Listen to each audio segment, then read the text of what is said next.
Top 5 Greatest DC Superhero Teams You've Never Heard of. Circa 1960s-80s. From the Cowboys and the Steelers of the 70s to perhaps the greatest professional football team of all time in the 80s, the 49ers. Throughout history there have been the existence of some truly great teams, but perhaps none greater than DC's greatest superhero team of all time, the Justice League. But what about the other greatest superhero teams you've never heard of? Below is a list of the top 10 greatest DC superhero teams you've never heard of from the late 1960s to the decade of my childhood, the 1980s. Enjoy. 5.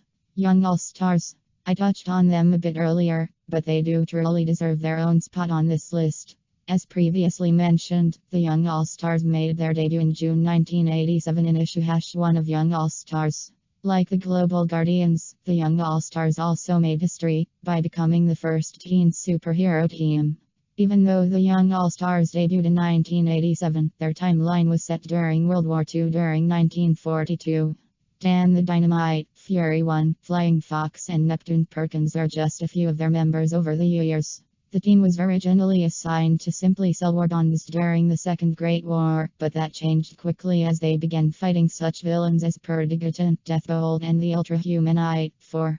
The Hero Hotline. The Hero Hotline is just exactly what it sounds like. While other superheroes are off fighting supervillains like Lex Luthor or the Joker and are not available, all anyone needs to do to find a substitute superhero is simply dial 1-800-555-HERO. The Hero Hotline first debuted in Action Comics Weekly #637 in January of 1988. Based out of New York City, the Hero Hotline includes such heroes as Diamondette, Hotshot, Microwave Man, Mr. Muscle, Private Eye, Stretch, Voiceover and 500 ZQ. The Hero Hotline is open 24 hours a day, 7 days a week and handles emergencies beyond the normal range. The Hero Hotline was originally founded by Tex Thompson and has since been maintained by the mysterious coordinator. After-hours emergencies are handled by the more than capable night crew, which includes Colorino, Marie the Psychic Turtle, Rainbow Man, Thunderhead and Zeep the Living Sponge. 3. The Blasters. The Blasters made their debut back in 1988 in Invasion #1. During an alien invasion of Earth, scientists kidnapped 50 humans and forced them to walk through a minefield.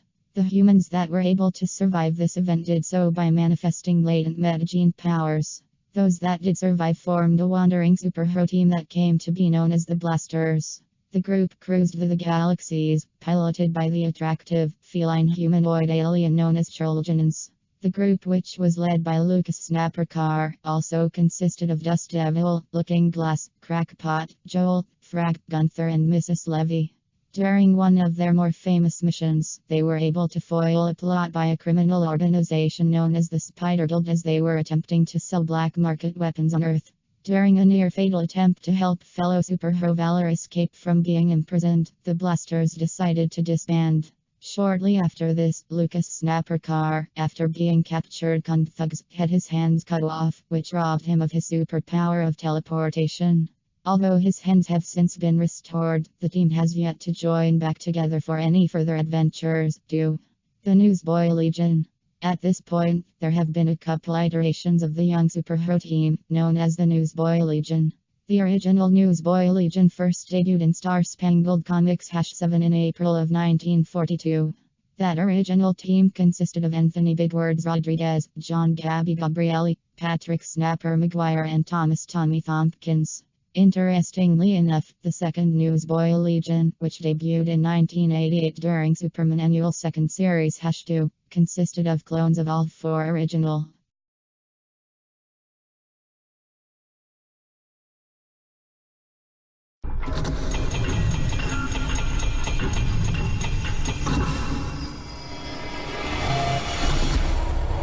Subscribe now.